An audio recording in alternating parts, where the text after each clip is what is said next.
जय माता दी फ्रेंड्स। आइए जानते हैं कि कन्या पूजन की अष्टमी और महानवमी कब है कन्या पूजन। शुभ मुहूर्त, पूजा विधि। 16 या 17 अप्रैल चैत्र नवरात्र की महाअष्टमी कब है, जाने सही डेट।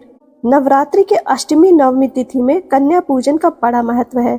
मान्यता है कि कन्या पूजन के बिना नवरात्रि व्रत अधूरा माना जाता है। आइए जानते हैं कन्या पूजन की सही विधि। चैत्र नवरात्रि के 9 दिनों में माँ दुर्गा के 9 अलग अलग स्वरूपों के पूजा आराधना का बड़ा महत्व है।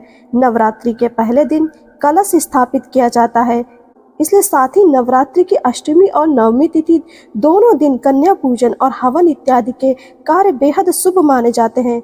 बता दें कि 8वें दिन महागौरी की पूजा की जाती है और नवमी तिथि को माँ सिद्धिदात्री की पूजा की जाती है।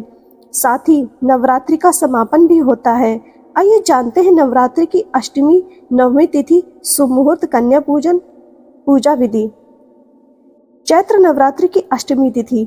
दृक पंचांग के अनुसार चैत्र नवरात्रि अष्टमी तिथि का आरंभ 15 अप्रैल को दोपहर 12:11 पर हो रहा है और इसका समापन 16 अप्रैल को दोपहर 1:23 पर होगा।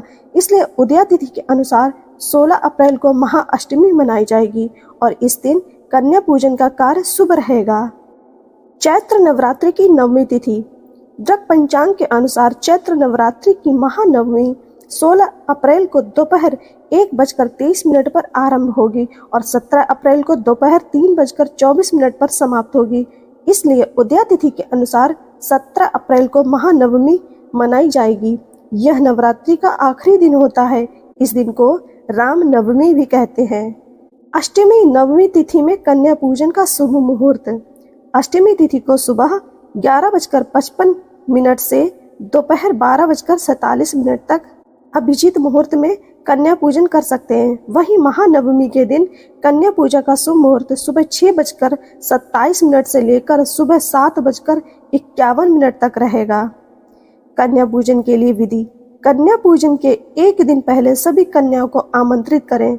जब कन्याएं और बटुक घर आ जाएं तो उनका जल से पैर धोएं और उनके चरण स्पर्श करें। अब उन्हें स्वच्छ आसन पर बिठाएं। फिर कन्याओं और लड़कों की कलाइयों पर मौली बांधें और उनका तिलक करें। इसके बाद उन्हें भोजन खिलाएं। कन्या पूजन के लिए हलवा और पूरी का प्रसाद तैयार करें। बच्चों को प्यार से भोजन खिलाएं और अंत में उन्हें गिफ्ट दें। उनके पैर छुएं, उन्हें भेजने जाएं। कन्या पूजन से जुड़ी खास बातें। कन्या पूजन के दिन 9 से अधिक कन्याओं को आमंत्रित करना शुभ होता है। 2 साल की कन्या को कौमारी कहा जाता है। मान्यता है कि इनके पूजन से घर की दरिद्रता दूर होती है और सभी बाधाओं से छुटकारा मिलता है। 3 साल की कन्या को त्रिमूर्ति कहा जाता है। कहते हैं कि 3 साल की कन्या की पूजा करने से घर में सुख समृद्धि और खुशहाली बनी रहती है। धार्मिक मान्यता है कि घर में सुख शांति के लिए 4 साल की कन्या का पूजन करना बेहद शुभ माना जाता है। 5 साल की कन्या को रोहिणी कहा जाता है। इनकी पूजा करने से सभी रोग दोषों से छुटकारा मिलता है। 6 साल की कन्या को कालिका का रूप माना जाता है। मान्यता है कि इनका पूजन करने से सभी कार्यों में सफलता मिलती है। 7 साल की कन्या को चंडिका कहा जाता है। मान्यता है कि चंडिका का पूजन करने से घर में धन दौलत की कमी नहीं होती है। 8 साल की कन्या को सांभवी कहा जाता है। कहा जाता है कि 8 साल की कन्या का पूजन करने से सभी कार्यों में सफलता मिलती है। 9 साल की कन्या को माँ दुर्गा का रूप माना जाता है। मान्यता है कि 9 साल की कन्या का पूजन करने से शत्रुओं पर विजय मिलती है।